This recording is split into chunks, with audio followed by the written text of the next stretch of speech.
में रहने वाला था बचपन से ही। हाँ, क्लास तीसरी चौथी से हॉस्टल में था, तो 10th तक एक ही स्कूल में रहा।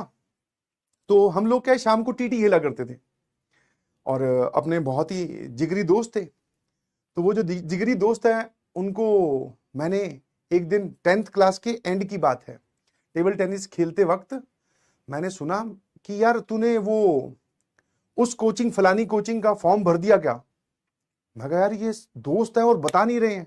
अब ऐसा होता है ना कि आपके ग्रुप, आप किसी ग्रुप के पार्ट हो, मतलब आप दोस्तों का ग्रुप है, उसमें से आपको छोड़ दिया जाए और बाकी सब ग्रुप वाले डिस्कशन कर रहे हो, तो भाई साहब मैं भी एटीट्यूड में आ गया। मैंने कहा मैं नहीं बात करूंगा, इनसे पूछूंगा नहीं, सिर्फ टीटी खेलता रहा, धीरे धीरे सुनता रहा। तो एक बोल रहा है कि हाँ मैंने भर दिया है, एक बोल रहा है कि हाँ। उस टाइम पे फॉर्म जो है ना वो ऑनलाइन नहीं मिला करते थे, फॉर्म्स मिला करते थे, बहुत पुराने टाइम की बात बता रहा हूँ, 2006 की। तो फॉर्म मिलते थे बैंक में। हाँ, तो वो बोला कि हाँ यार फॉर्म भर दिया, नहीं पिताजी, एक दो ने फॉर्म भर दिया था, एक बोला कि मेरे पिताजी जो है वो फॉर्म लेने गए हैं, बैंक आज बंद था या पता नहीं लेट हो गए, कल तक फॉर्म आ जाएगा।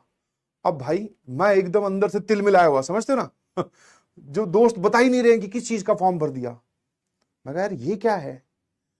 तो फिर मैंने उनमें से एक, जब शाम को टीटी वीटी खेल के वो अपने घर जाने लगे, मैं हॉस्टल की तरफ जाने लगा, मैंने एक से पूछा मन मार के, मैं कहा यार किस चीज का फॉर्म भर रहे हो तुम लोग? बोले वो कोटा में तैयारी होती है ना, वो वाली कोचिंग तैयारी करवाती है, तो उसका एंट्रेंस टेस्ट होता है। आजकल तो क्या इतनी सारी कोचिंग खुल गई है तो आपको एंट्रेंस टेस्ट नहीं देना पड़ता, उस टाइम पे आपको एंट्रेंस टेस्ट भी देना पड़ता था कोचिंग में जाने के लिए। मैंने कहा अच्छा। तो मैं कहा तुम सभी लोग क्या करने वाले हो? बोले उसमें आईआईटी जेईई की प्रिपरेशन करेंगे। मैं कहा वो क्या होता है ना? बोले कि उसमें आईआईटी की प्रिपरेशन करके फिर अच्छा कॉलेज मिलता है, नौकरी बहुत बढ़िया लगती है। उसने इतना इतना समझाया मुझे मोटी मोटी भाषा में। उसके घर पे किसी भैया दीदी ने करी होगी तैयारी, और मेरे घर पे ऐसा कुछ था नहीं, तो मेरे पास गाइडेंस थी नहीं। तो मैंने शाम को ही अपने वार्डन को बोला कि मुझे पापा को फोन करना है, ठीक है, लैंडलाइन नंबर से, उस टाइम पे मोबाइल नहीं हुआ करते थे। वो बोले ठीक है जी कर लो। मैंने पापा को फोन मिलाया और मैं फूट फूट कर रोने लगा।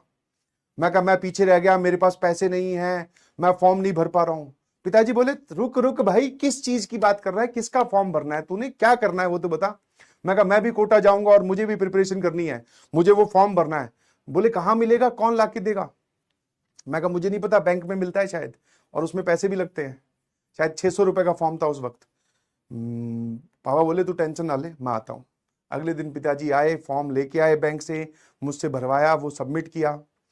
फिर हम सब लोगों ने वो एंट्रेंस कोचिंग का एंट्रेंस टेस्ट एग्जाम दिया। उसमें से 4 लोग हो गए, 3 मेरे दोस्त, एक मैं, सबसे लास्ट में मैं अटैच हुआ था। 4 हम थे, जिसमें से सिर्फ 3 लोगों का ही क्वालिफाई हुआ, एक तो वो एंट्रेंस टेस्ट भी क्वालिफाई नहीं कर पाया।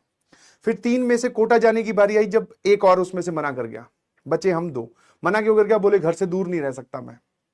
फिर बचे हम 2, तो हम 2 लोग गए कोटा प्रिपरेशन करने, ठीक है, आया ना, ठीक है, और जमकर तैयारी की। और जब पिताजी छोड़ने जा रहे थे कोटा, भाई साहब अलग माहौल। वैसे तो मैं तो, क्योंकि वो दूसरे वाला जो था वो कभी घर से पहली बार निकल रहा था, मैं तो हॉस्टल में रह रहा हूं, मुझे कोई ज्यादा फर्क पड़ नहीं रहा था, बट हाँ माहौल नया था। सुना था कि भाई अब प्रिपरेशन होगी, पढ़ाई करनी है, बहुत अलग लेवल का होता है, जैसे तुम लोगों को बता रहे ना, क्लास 11th अलग होती है भाई, बहुत खतरनाक होती है। तो मैंने कहा कोई बात नहीं, खतरनाक होती है तो क्या, अपने भी तो खतरनाक है, कम थोड़ी है किसी से, ठीक है। बट वो दूसरे वाले का काफी दिन तक मन नहीं लगा।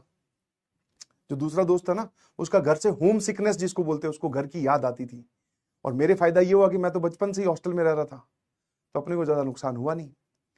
फिर उसने क्या किया, 10-15 दिन वो कोटा रहा होगा, बिकॉज जब आप कोटा जाते हैं तो नया नया वहां का पानी, वहां का खाना, मेस का खाना बाहर का आपको सूट नहीं करता तो वो जो है वो वापस आ गया 10-15 दिन बाद में, फीस वीस जमा करवा के वो एज इट इज छोड़कर, क्योंकि उसको वहां पे तबीयत खराब हो गई थी और उसका मन भी नहीं लग रहा था।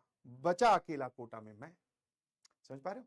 तो डेस्टिनी ऐसे रोल प्ले करती है भाई, समझे कैसे रोल प्ले करती है?